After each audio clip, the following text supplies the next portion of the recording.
Okay, now it's time to write your signature story. Okay, so it could be one of the 5 to 10 little stories that you wrote. You could choose to elevate one of them and paint it and describe it in a little bit more detail, or it can be a completely different story. This is one of those stories that you're going to use in your signature talk, in your mini workshop, in your workshop. So it should be something that was really life transformative. However, that does not mean that you had to reach a near-death experience or something, all right? Like, one of the best stories that I've heard is somebody sharing how they stopped hating their partner's dog, whatever. It can be, like, not that significant.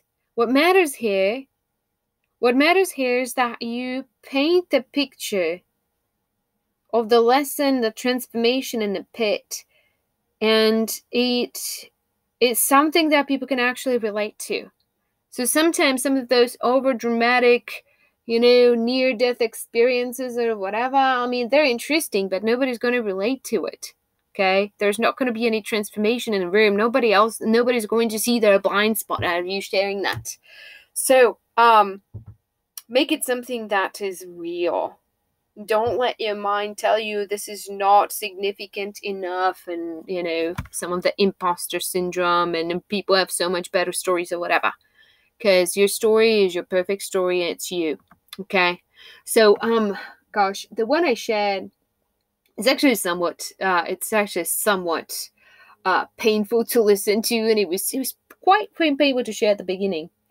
So, as you know, I had 2 restaurants. One of them failed and one of them succeeded and then sold.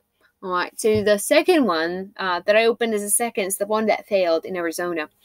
And I usually paint the picture like what happened. I remember the day I was just sitting by the dumpster behind the restaurant as it's in the process of failing. I'm sitting behind and I'm just reflecting on what's going on, and I feel so much anxiety, like my heart in my throat, and I'm just so anxious and so tight, and I'm going like, oh my gosh, what am I going to do here?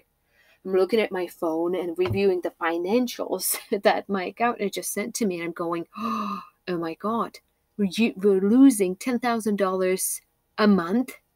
We have people quitting every day, and we have, oh my gosh, I'm looking at this and going, I'm going to lose it all. I'm going to lose my other restaurant, my house, everything that I have. And I was so scared, and I don't know what to do. I don't see any solutions. I don't see any way out of it.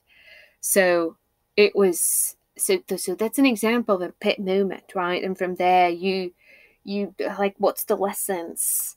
Paint it as, sometimes the lessons, like, you have to do some reflection to, sometimes it's not obvious. What did you have to transcend to get to where you are now?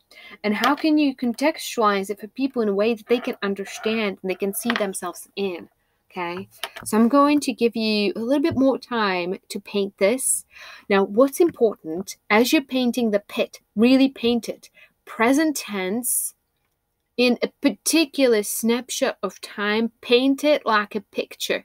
All right, take a snapshot of that pit moment and paint what was happening there. And listen, this is important. Do not describe what led to it. You do not have to. If you paint it right, you do you don't need a whole lot of leading up to it, right? I did this, and I did this, and I did that, and then I was in a pit. People don't need to know that. You see how you got, like, yeah, you can describe the situation in a sentence. I had 2 restaurants, one of them failed, one of them succeeded. Okay, here's the pit, right? And you can get in there in 5 seconds. So don't describe it too much. Just go in the pit as fast as possible. It's going to become very obvious the circumstances that led you to the pit. Make sense? All right, so set timer to 20 minutes. Turn on the music. Let's go write it out.